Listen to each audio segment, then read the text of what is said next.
আবার কিছু মানুষ আছে যাদের পয়সা আছে, অনেক পয়সা, তারা ভাবতেছে রমজান মাসে রোজা রাখলাম না, শুনছি একটা রোজা কাজা করলে 60টা রোজা রাখতে হইব, অথবা 60 জন মিসকিনকে খাওয়াই দিলেও হয়ে যাবো গা।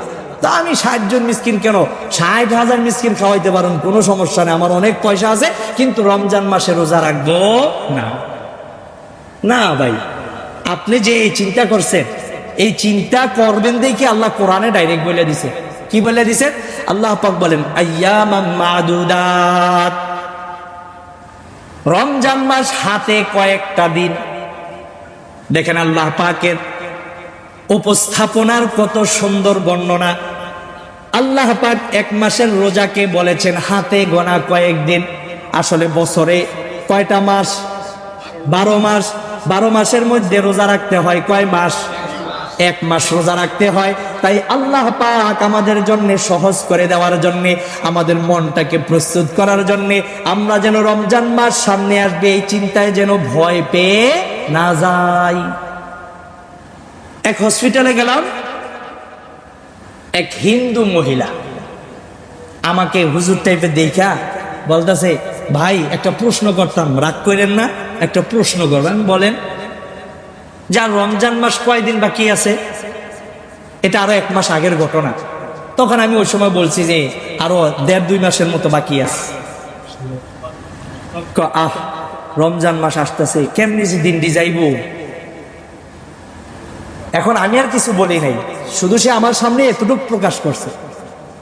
তো সে হিন্দু মানুষ, তার কাছে হয়তোবা রমজান মাসে এমন কিছু কাজ সে করে যেগুলো অন্যান্য মাসে স্বাভাবিকভাবে করা যায়, কিন্তু রমজান মাস আসলে হয়তোবা এটা ছেড়ে দেওয়া হয় বা এই কাজটুকু করে না কেউ। এই জন্য হয়তোবা সে এটা আফসোসের সুরে বলছে। তার কথা অনুযায়ী উপস্থিত আমি ওই মজলিসে বুঝলাম সে রমজান মাসটাকে পছন্দ করে নাই। কিন্তু ওই মন মানসিকতার আমাদের মুসলমানদের মধ্যে আছে না নাই? রমজান মাস আসতেছে, সে ভাবলেই কয়টা চিন্তাই করতে পারি না কেমনে একটা মাস আমার যাইব। কেন? সে তো খাওয়া অভ্যাস আছে না নাই? অভ্যাস। ভাবতেছে কেমনে খাবো, সারাদিন না খাইয়া কেমনে থাকবো আমি। এই জন্য কি করবে? আমাদের কিছু অসাধু ব্যবসায়ী, আমি অসাধু ব্যবসায়ী এই জন্য বলতেছি, কেউ রাগ করেন না, এখানে রাগ করার কোনো কারণ নাই। আজকে আপনার আমার অসাধুতার কারণেই কিছু মুসলমান তারা রোজা নষ্ট করার সুযোগ পায়। সে অসাধু ব্যবসায়ীদের মধ্যে আমি 1 নম্বরে বলবো, যারা নাকি ছোট্ট ছোট্ট চায়ের দোকান, খাবারের দোকান দিয়ে কাপড় দিয়ে ঢেকে রোজা ভাঙ্গার ব্যবস্থা করে দেয়। ঠিক না বেটি? আমরা যদি সচেতন মুসলমান হয়ে থাকি, এই কেরানীগঞ্জে এই আগানগরের যারা আছি, আমরা সে অসাধু ব্যবসায়ী হতে চাই। আওয়াজটা বলেন, হতে চাই। কেন অসাধু বলতে হবে আপনাদেরকে? এই রমজান মাস উপলক্ষে আপনি অন্য ব্যবসা করেন, অন্য কত হালাল ব্যবসা আছে আপনি করতে থাকেন, কিন্তু রমজান মাসে দিনের বেলা আপনি খাবারের হোটেল চালু রাখবেন, খাবারের চায়ের দোকান আপনি চালু রাখবেন, আপনি কাপড় দিয়ে ঢেকে রাখবেন, কেউ যেন দেখতে না পায়। আরে ভাই, রমজান মাস কিসের জন্য আসলো? আমি তো আজকের আয়াতে বললাম না, আল্লাকুম তাত্তাকুন, আল্লাহর ভয় দিলে স্থাপন করার জন্যই তো রমজান। এই রমজানে আল্লাহর তাকওয়া অর্জন করার জন্যই তো আসছে। সুতরাং আমি আপনি যতই গোপনীয়তার সাথে রোজা ভেঙ্গে দিনের বেলা আহার পানাহার করি, দেখতেছেন তো একজন তিনি কে? কেন এই কাজ করো? আমার বন্ধুরা, আপনারা, আমি আপনাদেরকে মন থেকে মহাব্বত করি, তাই আপনাদের বিষয়গুলো আমি আমভাবে বলি। কোন এক ব্যক্তির নাম ধরে আমি কখনো উচ্চারণ করি না, আমি কাউকে টার্গেট করে বলার চেষ্টা করি না। আমি চেষ্টা করি সকলে যেন একটা গুনাহ থেকে বাঁচতে পারি। এমন কিছু কাজ আমরা করি যেগুলো আমাদের জন্য কল্যাণকর, ওই কল্যাণকর কাজগুলো করার জন্যই আমাদের সামনে এগিয়ে যেতে হবে।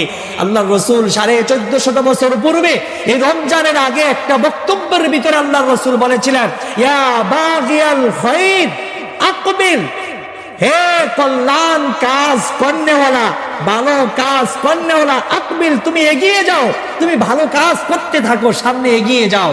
ওয়া বাগিয়াশ শাররি, হে গুনার কাজ করনেওয়ালা, আকসির, তুমি থেমে যাও। রমজান মাস আসতেছে, এই রমজান মাসে গুনাহ করা যাবে না। আল্লাহর রাসূল কি সুন্দর নসিহত করেছেন। কল্যাণকামীরা এগিয়ে যাবে, গুনাহগাররা থেমে যাবে। আপনি সারা বছর গুনাহ করতেন, আর কইরেন না, আকসির আকসির আকসির, আপনি থেমে যান। আপনি রমজানকে সম্মান প্রদর্শন করুন। এই রমজান মাসে আপনি ভালো কাজ করতে পারেন আর না পারেন, কিন্তু গুনার কাজ করবেন না। আল্লাহর রাসূল তাই আমাদেরকে সতর্ক করেছেন। আমার বন্ধুগণ, তাহলে এই রমজান মাসকে কেন্দ্র করে আমরা যারা পয়সাওয়ালা আছি, আমরা যদি চিন্তা করি এই রোজা না রাইখা পরবর্তীতে আমি সদকা দিয়ে দিব, আমি বিভিন্নভাবে তাকে খাওয়াই দিব, এতে কি হয়ে যাবে? আমার গুনাহ, আমি গুনাহ থেকে বেঁচে যাব, আমার রোজার কাজা কাফারা আদায় হয়ে যাবে। আমরা যারা এই চিন্তা করতেছি, আল্লাহ পাক বলতেছেন আইয়ামাম মা'দুদাত, অল্প কয়েকদিন রোজা রাখবা। সুতরাং তোমাদের মধ্য থেকে ফামান কানা মিনকুম মারিদান, যদি তোমাদের কেউ অসুস্থ রোগী হয়, এমন রোগ যে সে রোজার মাস পাইলো কিন্তু রোজা রাখতে পারতেছে না, এমন অসুস্থ হয়ে গেছে, অথবা আও আলা সাফারিন, সে শরীয়ত সম্মত কোনো সফর করতেছে, যেই সফরের কারণে তার রোজা রাখাটা কষ্টকর, ফাইদ্দাতুম মিন আইয়ামিন উখর, তাহলে সে রমজান মাসের রোজা ভেঙ্গে আইয়ামিন উখর, রমজানের পরে অন্য কোন সময় রমজানের যতটা রোজা সে অসুস্থতার কারণে, মুসাফির হওয়ার কারণে, হাজতের কারণে ভাঙছে, এগুলো আবার কাজা আদায় করে নিবে। কে বলেন? আওয়াজটা বলেন। এরপর আল্লাহ পাক বলেন ওয়া আলাল্লাযীনা ইউতিকুনাহু ফিদিয়াতুন তুআমু মিসকিন, তোমাদের মধ্যে থেকে যাদের জন্য রোজা রাখাটা কষ্টকর, ভালো করে বুঝেন, রোজা রাখাটা কি কষ্টকর, তারা যেন একজন মিসকিনকে খাওয়ায় দেয়।